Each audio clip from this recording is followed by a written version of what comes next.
지하철 1호선 의정부역 전철역에서 3일 뒤에 가장 안전하다고 할 수 있는 한 가정집에서, 그리고 그 다음 날은 서울 여의도 한복판에서 불특정 다수를 표적으로 하는 이른바 묻지마 범죄가 일어났습니다. 한 번 못 다니지 뭐. 다니기가 두려운 거지, 사람들이 다. 옆집 사람도 경계해야 되는 이제 그런 시대인 거죠. 10시만 지나서 연락 안 오면 가족들이 다들 많이 걱정해요. 그들은 왜 일면식도 없는 애꿎은 시민들에게 흉기를 휘두른 것일까요? 늘어나는 묻지마 범죄, 그 원인을 취재했습니다.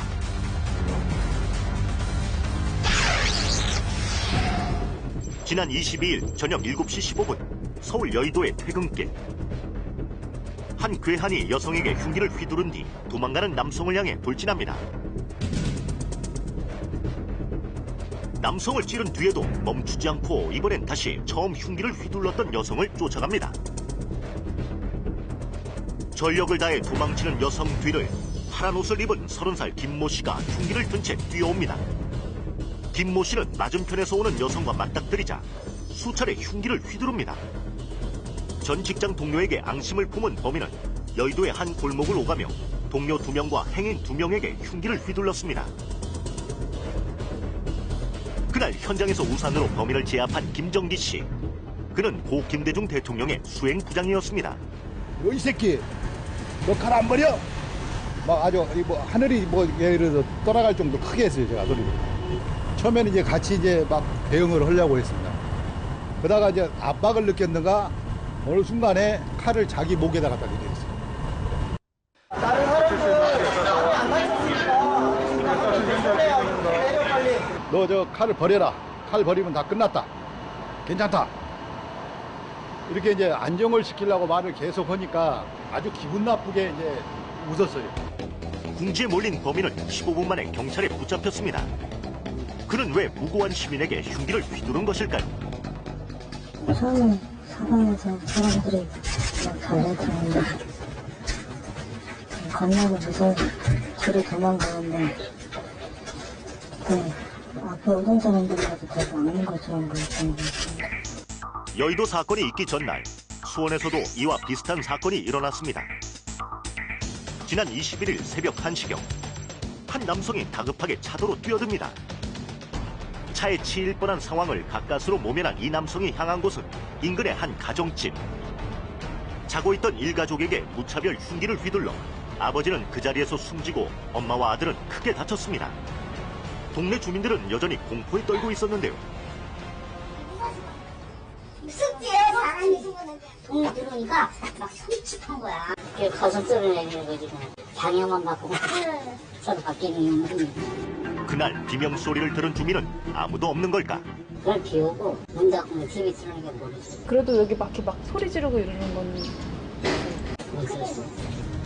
공교롭게도 사건이 일어난 그날은 폭우가 쏟아지던 날이었습니다. 피의자 강모 씨는 가정집에 오기 전 인근 술집에 있었습니다. 갑자기 본색을 드러내며 술집 여주인을 성폭행하려던 찰나, 때마침 손님이 찾아오자 강 씨는 여주인과 손님을 칼로 찌르고 달아납니다. 바로 이 장면이 범인 강모 씨가 술집에서 나와 도주하는 모습인데요. 방향 감각을 잃고 이리저리 헤매던 강모 씨는 문이 열려있던 가정집으로 들어가 2차 범행을 저지른 것입니다. 새벽에 갑작스런 피의자 침입에 놀라 소리 지르는 집주인을 과도로 수에 찔러 살해하고 비명을 지르며 나오는 처와 아들을 상대로 과도로 찔러 상해를 가하게 된 것입니다. 피의자는 현장 부근에서 곧 붙잡혔지만 피해는 되돌릴 수 없었습니다. 피해 가족과 친분이 두터웠던 한 이웃 주민은 분통을 터뜨립니다.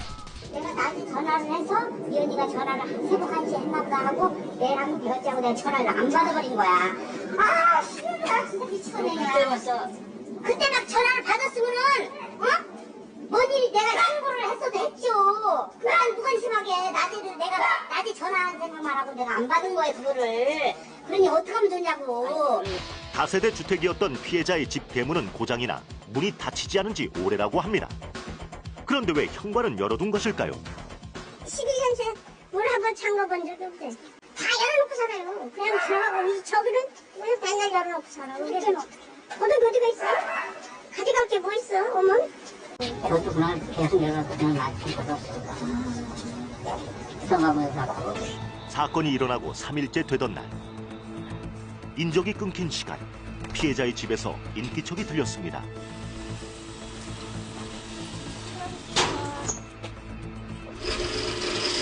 따님 아니세요?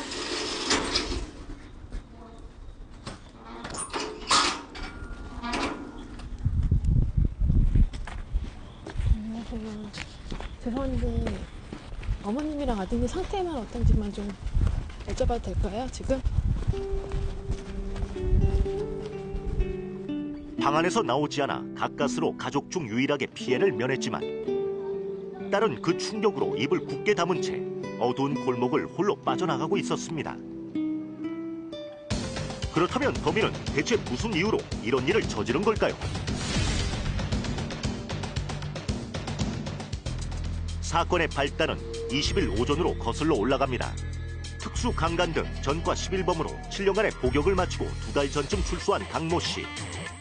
일용직 노동자로 생계를 이어가던 강모 씨는 아침부터 비가 와 일거리가 없자 종일 술로 시간을 보냈습니다. 교도소 얘기만 했어요. 칼제비 했다 그래요. 그런 뉘앙스를 뿌렸어요. 칼제비. 그 얘기가 너무 함부로 나한테 잘해. 나는 목숨 사람 주인 한 마리로 못 써. 그러던 중 강모 씨는 술집 주인과 시비가 벌어졌습니다. 이유는 바로 술값 때문이었습니다. 술을 20만 원에 내면서 술을 먹었는데 술을 25만 원어치를 먹은 거야. 그런데 이제 5만 원을 후에 내놓으려는 거야. 저거 이유가 없어. 5만 원을 후에 내놓으려니까 우리는 하나가지. 술값을 못 내겠다고 버티던 강모 씨는 경찰까지 불렀습니다. 나중에도 4만 원만 내놓으래. 우리가 안 주니까 자기가 일일이 신고를 해서 가축사에서 와서 아니 앉아 그러면 2만 원씩 손해봅시다. 그래서 우리 2만 원 줘서 보냈어요. 사건은 그렇게 마무리되는 듯 했습니다. 그러나 바가지를 썼다고 생각한 강 씨는 곧장 인근 마트로 달려갔는데요. 당일 강모 씨의 모습이 담긴 CCTV 영상. 이곳에서 강 씨가 구입한 건 다름 아닌 과도였습니다. 그냥 과도를 산 건가요? 가게 손님 밟았는 칼이야. 과도예요? 범인 강모 씨가 구입한 칼입니다. 그러나 불똥은 다른 곳으로 튀었습니다. 술값 환불 및 화풀이 목적으로 과도를 구입하여 S주점으로 향하였으나 술에 만취하여 방향을 잃고 주점으로 들어가게 되었습니다.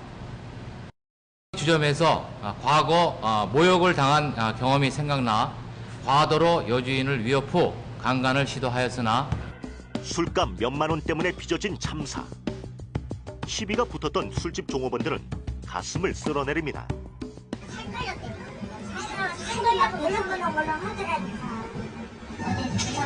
진짜 내가 4만 원만 줬었으면 이런 일 과연 안 일어났을까. 강 씨가 평소 생활하던 옛 갱생 보호소.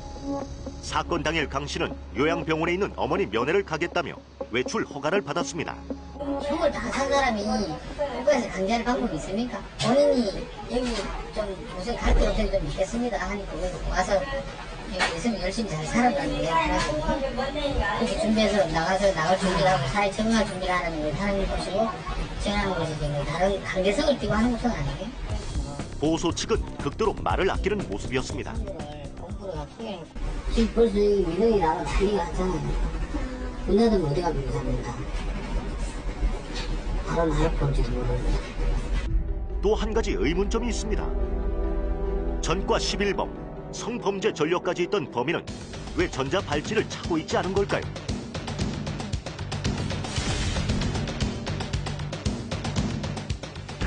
만약 전자발찌를 착용하고 있었다면 피해를 줄일 수 있진 않았을까? 전자발찌 부착법은 2008년 9월부터 시행이 됐거든요. 그런데 보통의 법이라는 건 그 전에 거를 추가로 이렇게 하는 건 아니거든요. 법이 시행하면 그때부터 적용을 하는 거죠. 아무 제재도 없이 맘대로 거리를 누볐던 강모 씨. 이번 사건은 어쩌면 막을 수 있던 범죄였을지도 모릅니다. 전자발찌가 완벽하지는 않습니다. 그러나 아시다시피 성범죄의 재범률을 9분의 1까지 줄일 수 있는 유일한 제도이거든요. 그렇기 때문에 뭐 상당 부분 아마 심적인 압박감을 느끼는 정도까지는 틀림없이 달성했을 것이다라고 보입니다. 이와 달리 여의도 흉기 난동 사건의 피의자는 초범이었습니다. 정과는 없었지만 연이은 퇴직에 이어 신용불량자로 전락하자 자신의 처지를 비관하던 김모 씨는 급기야 동료들에게 앙심을 품었습니다. 제가 무덤던 사람이라고 생각을 했는데 같이 그러는 게 너무 속상했습니다. 직업도 없이 월세 20만 원 고시원 방에서 생활고에 시달려온 김 씨. 낙오자가 된 김 씨는 올 초부터 복수를 계획했다는데요. 작년 말인가 올해 초부터 생각날 때마다 하나씩 찾아보니까 5개 정도 샀었고, 그는 구입했던 5개의 칼 중 2개를 실제 범행에 사용했습니다. 여의도 사건은 전형적인 묻지마 범죄라기보다는 일종의 보복 범죄입니다, 그냥. 그래서 좀 형태를 달리하죠. 그러나 공통점이 이제 그 사회적으로 우리 소외된 그런 언두정 외톨이들이라는 것, 또 사회에 대해서 적개심과 분노와 증오심을 가지고 있었다는 것.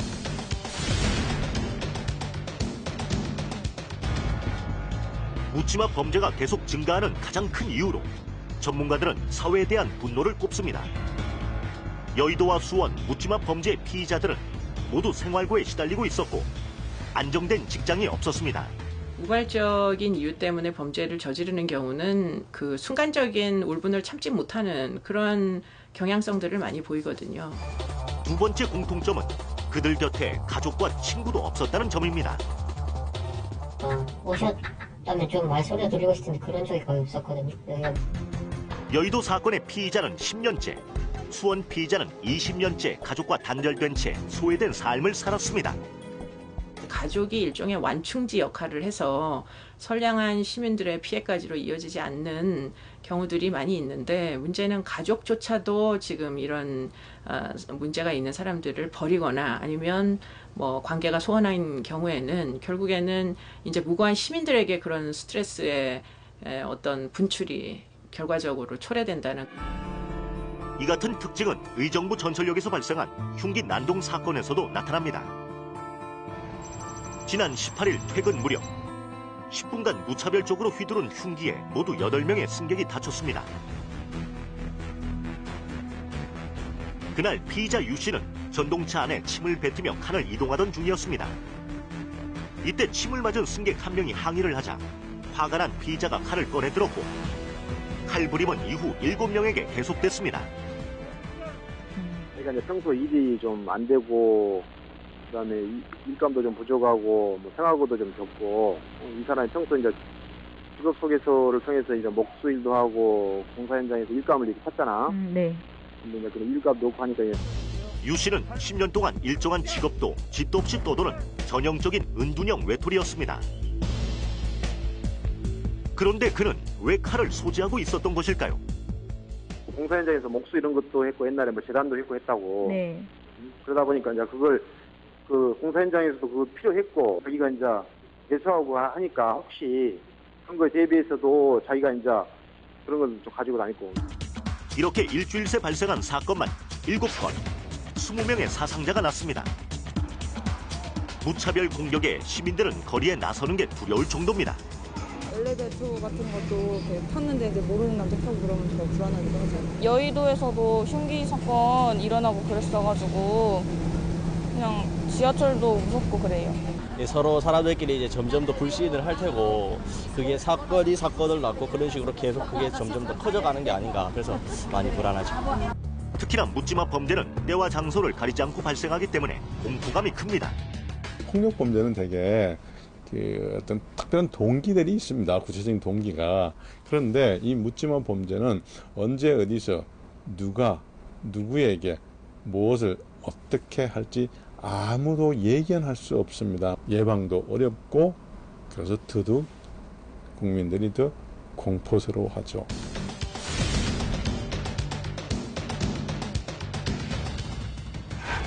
묻지마 사건은 과거에도 세상을 떠들썩하게 했는데요. 2003년 192명의 목숨을 앗아간 대구 지하철 방화 사건. 세상이 나를 무시한다며 고시원에 불을 지른 뒤 6명을 살해한 노련동 고시원 사건. 심지어 옥탑방에서 나는 웃음소리를 듣고 홧김에 부부를 살해한 사건. 성인용 게임을 모방해 행인을 폭행한 사건 역시 무차별 공격이었습니다. 이 같은 묻지마 범죄는 매년 증가해 2000년에 비하면 거의 2배 가까이 늘었습니다. 전문가들은 벼랑 끝으로 몰린 사회적 외톨이의 스트레스가 묻지마 범죄의 원인이라고 꼽습니다. 경제적 어려움의 상대적 박탈감은 이들을 사회적 외톨이로 만들었고, 의지할 곳 없는 이들의 극에 달한 분노는 결국 얼굴도 모르는 불특정 다수에 대한 화풀이로 이어졌다는 것입니다. 불황에 늘어난 분노 범죄 때문에 무엇보다 국가 안전망 보완이 시급하다는 목소리가 높습니다. 여러 가지로 경제적인 상황이 90년대 말부터 급속히 어려워지면서 그와 같은 사회적인 안전망이 원천적으로 이제 와해되는 어떤 사회적인 구조적 문제. 이런 사회적 외톨이가, 언더링 외톨이가 우리 사회에 얼마나 있는지 좀 과학적으로 체계적 조사를 한 다음에 그 사람들에 대해서 문제가 있는 사람들은 여러 가지 검사를 통해서 문제가 있으면 치료를 해주고 결국은 이제 사회의 단절이 문제인데 소통의 문제이기 때문에 가족이라는 이웃의 관심을 좀 고조시킨다든가 이런 노력들을 할 수가 있죠. 당국은 하루가 멀다 하고 각종 대책을 내놓고 있습니다. 그러나 처벌과 감시만 앞세운 대책은 임시 방편이 될 뿐 외톨이로 전락한 계층이 사회로 복귀할 수 있는 근본적인 해결책이 무엇보다 필요할 때입니다.